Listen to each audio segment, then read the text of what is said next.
اعوذ باللہ من الشیطان الرجیم بسم اللہ الرحمن الرحیم رب اشرح لی صدری ویسر لی امری واحلل عقدۃ من لسانی یفقہوا قولی اللہم فقہنا فی الدین اللہم اخلصنا بوجہک الکریم آمین۔ جی آج ہم سورہ نور کریں گے انشاءاللہ العظیم۔ تو سب سے پہلے کیا ہے کہ یہ جو سورہ نور ہے اس میں عورتوں کے تمام احکامات بیان کیے گئے ہیں، یعنی اس میں جو احکامات بتائے گئے ہیں وہ اللہ کی طرف سے واضح ہے، مطلب ایک ایک دلیل کے ساتھ بتائے گئے ہیں۔ تو سب سے پہلے دیکھیں کہ زنا کرنے والی عورت اور زنا کرنے والا مرد۔ آپ دیکھیں یہاں پر سب سے پہلے الزانیات والزانی یعنی زنا کرنے والی عورت اور زنا کرنے والا مرد۔ یہاں پر الزانیات مؤنث ہے والزانی اور مذکر ہے۔ یہاں پر عورت کا پہلے کیوں نام دیا گیا کہ بدکاری کس سے شروع ہوتی ہے؟ عورت سے شروع ہوتی ہے۔ اب زنا کرنے والی عورت اور زنا کرنے والا مرد، یعنی زنا کس سے کہتے ہیں؟ جو بغیر شادی شدہ کے مرد اور عورت آپس میں تعلقات قائم کرتے ہیں، آپس میں جمع کرتے ہیں، تو ان کو کہا جاتا ہے زنا۔ جب کیا ہوتا ہے مرد اور عورت، جو بغیر شادی شدہ کے مرد اور عورت آپس میں جب زنا کریں گے تو کیا کرنا چاہیے؟ ان کو 100 کوڑے مارنے چاہیے۔ تو اگر 100 کوڑے ایک دن میں نہ مار سکیں تو 20 کر کے مارنے چاہیے۔ تو اس میں نرمی کسی قسم کی بھی نہیں کرنی چاہیے نا، کہ اس کو چھوڑ دیا یا ترس آ گیا یا رحم کھا گیا، کیونکہ دین میں اس چیز کی بالکل بھی گنجائش نہیں ہے کہ سختی کرے۔ اور یہ حکم جو ہے یہ جو فیصلہ ہے یہ قاضی کو دیا جائے گا۔ اگر قاضی نے 99 مارے کوڑے، ایک چھوڑ دیا، تو روز قیامت اس سے پوچھا جائے گا کہ تم نے ایک کیوں چھوڑا؟ اگر اس نے کہا کہ مجھے رحم آ گیا تھا، مجھے ترس آ گیا تھا اس وجہ سے، تو اللہ فرمائے گا کہ کیا مجھ سے زیادہ تو اپنی مخلوق سے پیار کرتا ہے؟ یعنی تجھ سے زیادہ میں اپنی مخلوق سے پیار کرتا ہوں، میں 70 ماؤں سے زیادہ اپنی مخلوق سے پیار کرتا ہوں، تو پھر تم نے ایک کیوں چھوڑ دیا؟ یعنی قاضی کو یہ جائز نہیں ہے کہ وہ ایک بھی چھوڑے، قاضی نے فل مارنے ہیں کوڑے۔ کوڑا ایک چمڑے کی طرح کا ہوتا ہے نا، تو اس پر کیا چاہیے کہ جب قاضی کیا کرے کوڑے مارے تو اس کے لیے کیا شرط ہے کہ گواہ ہونے چاہیے۔ کتنے گواہ ہونے چاہیے؟ 3 گواہ۔ سب سے پہلے یہاں پر نا کہ طائفتun یعنی مسلمانوں کا ایک چھوٹا گروہ، جس میں 10 بھی ہو سکتے ہیں، 20 بھی ہو سکتے ہیں، 30 بھی ہو سکتے ہیں، اگر یہ نہیں تو 3 ہونے چاہیے۔ تو وہ کیا ہوں؟ یہ کیوں ہونے چاہیے کہ مسلمانوں کی عبرت کے لیے، تاکہ دوسرے لوگ جو دیکھیں وہ عبرت حاصل کرے اس چیز سے کہ آئندہ اس یہ کام نہ کریں۔ اس کے بعد ہے زنا کرنے والی عورت جو ہے وہ پسند کرے گی زنا کرنے والے مرد کو، یعنی غیر شادی شدہ جو عورت ہے جب وہ زنا کرتی ہے تو وہ کس کو پسند کرے گی؟ غیر شادی شدہ مرد جو ہے زنا کرتا ہے وہ اس کو پسند کرے گی، کیونکہ وہ اپنی جیسی کو پسند کرے گا نا، اور پسند کرے گی عورت۔ زنا کرنے والی عورت جب نکاح میں لائے گی زنا کرنے والے مرد کو اپنے نکاح میں لائے گی۔ اگر زنا کرنے والا مرد اسے نہیں ملا تو وہ مشرک مرد کو اپنے نکاح میں لائے گی۔ اور مشرک مرد کیا ہے؟ مشرک بھی اسی زنا کی طرح ہی ہے۔ یہاں پر دیکھیں مشرک جو ہے اللہ کے ساتھ کسی کو شریک ٹھہرانا۔ اللہ کو 3 چیزیں سخت ناپسند ہے، کون کون سی؟ سب سے پہلے شرک یعنی اللہ کے ساتھ کسی کو شریک ٹھہرانا، دوسرے نمبر پر قتل کرنا کسی مسلمان پر، اور تیسرے نمبر پر زنا کرنا۔ یہ 3 چیزیں اللہ کو سخت ناپسند ہے۔ تو پھر کیا ہوگا؟ تو جو زنا کرنے والی عورت ہے وہ جب نکاح کرے گی تو زنا کرنے والے مرد کو ہی پسند کرے گی۔ اگر وہ زنا کرنے والا مرد نہ ہوا تو وہ کیا کرے گی؟ زنا کرنے والے مشرک کرنے والی یعنی مرد کو پسند کرے گی، کیونکہ مشرک بھی وہ ہے جب اللہ کے ساتھ کسی کو شریک نہیں ٹھہراتا تو اللہ کے سوا کون سی ایسی ذات ہو سکے؟ اتنی بڑی اتنی ہستی والی ذات کو وہ اللہ کے ساتھ وہ شریک ٹھہرا رہا ہے، تو پھر وہ کیا ہے؟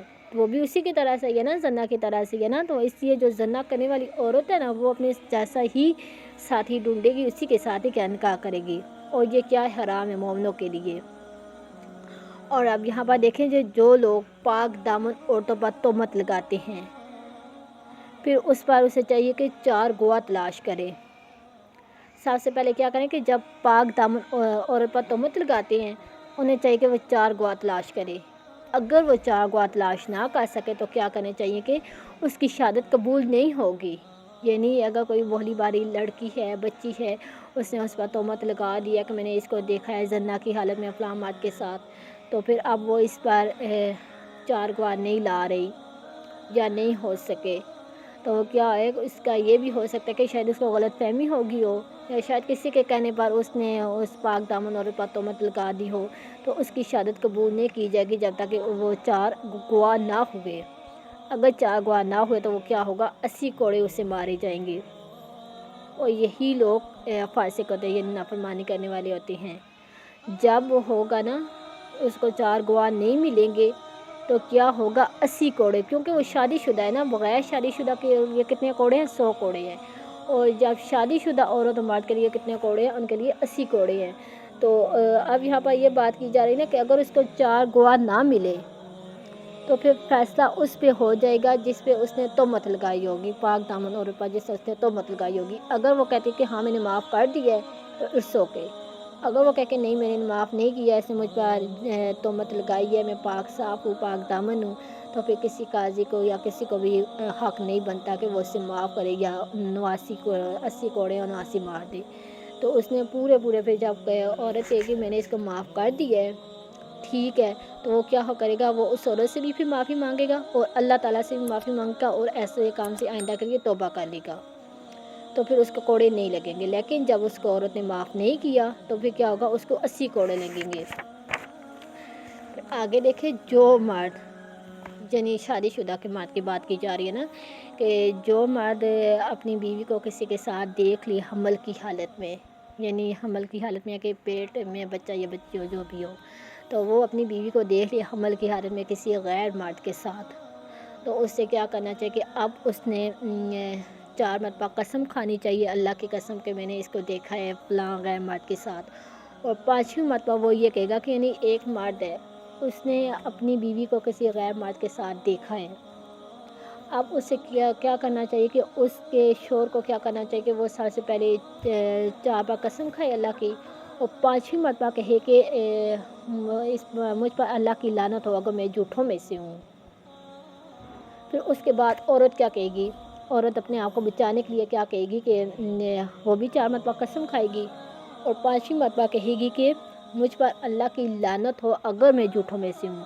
تو یہاں بعد نا جب نبی کریم صلی اللہ علیہ وسلم نے بلایا تھا نا، یہاں پر لحان کا ذکر ہے، لحان یعنی جو جس بیوی کے پیٹ میں حمل ہو، یعنی بچہ بچی ہو، تو یہاں پر نبی صلی اللہ علیہ وسلم نے بلایا تھا اس مرد کو جس نے دیکھا تھا نا اپنی بیوی کو حمل کی حالت میں کسی غیر مرد کے ساتھ، اس کے مرد کو بھی بلایا گیا تھا اور اس کی بیوی کو بھی بلایا گیا تھا۔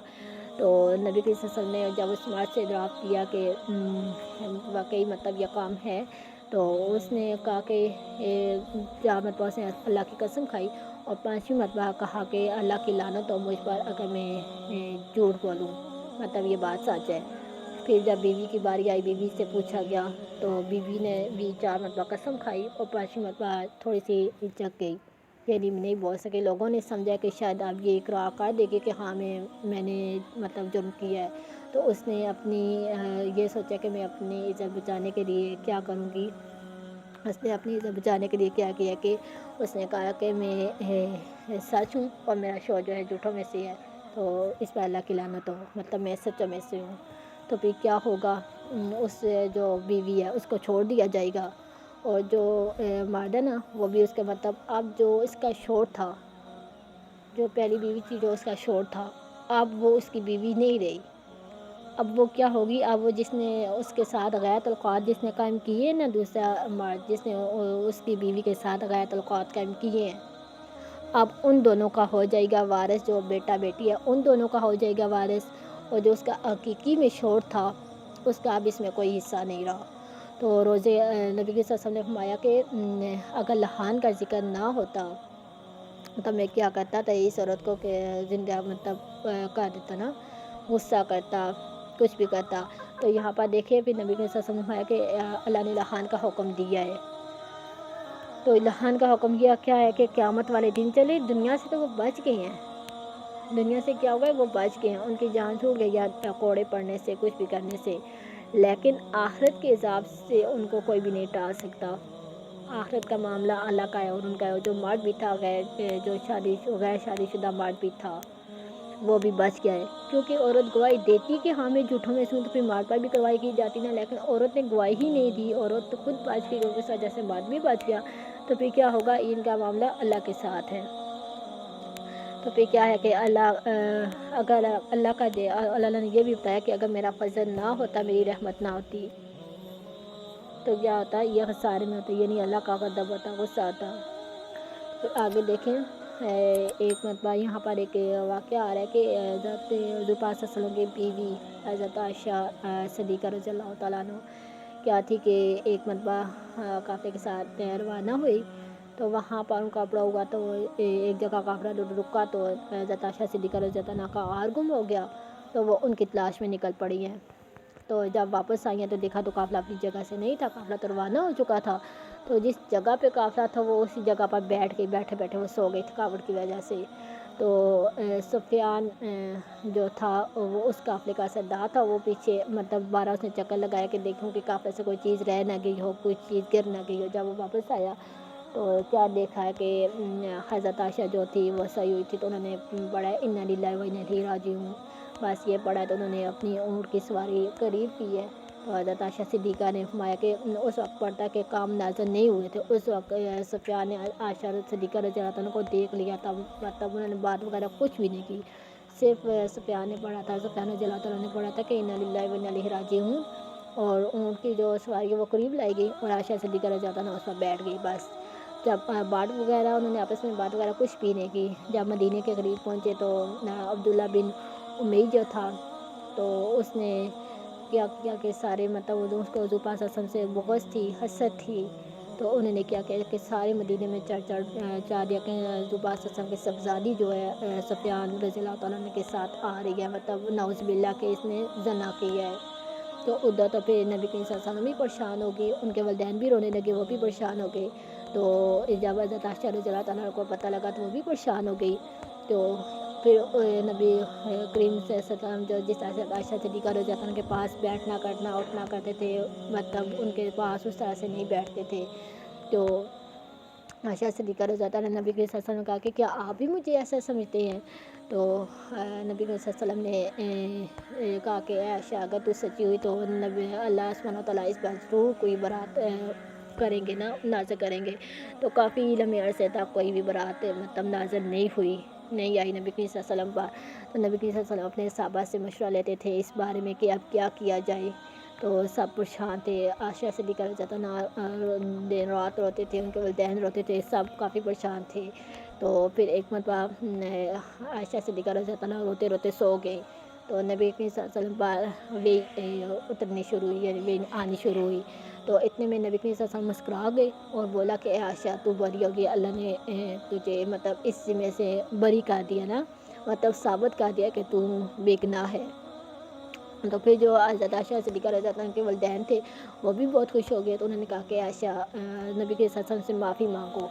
تو عائشہ صدیقہ رضی اللہ عنہ مسکرانے لگی اور پیار محبت سے جواب دینے لگی کہ میں مطلب ان کے سے کیوں معافی مانگوں، میں تو اپنے اللہ کی مہربان ہوں، میں تو ان سے معافی مانگوں کہ جنہوں نے مجھے اس حجا سے بری کیا ہے.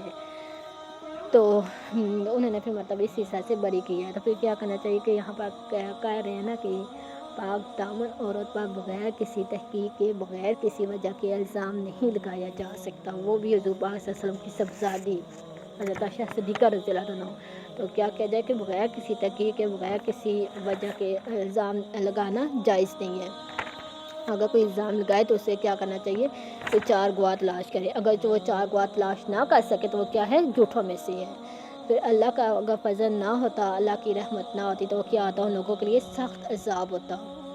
تو ہم نے مطلب ویسے کسی کو یہ نہیں کہہ دینا کہ چاہیے کہ آپ نے یہ کیا ہے، آپ نے وہ کیا ہے، جب تک کہ ہم اپنی آنکھوں سے اس کو دیکھ نہ رہے. اور جو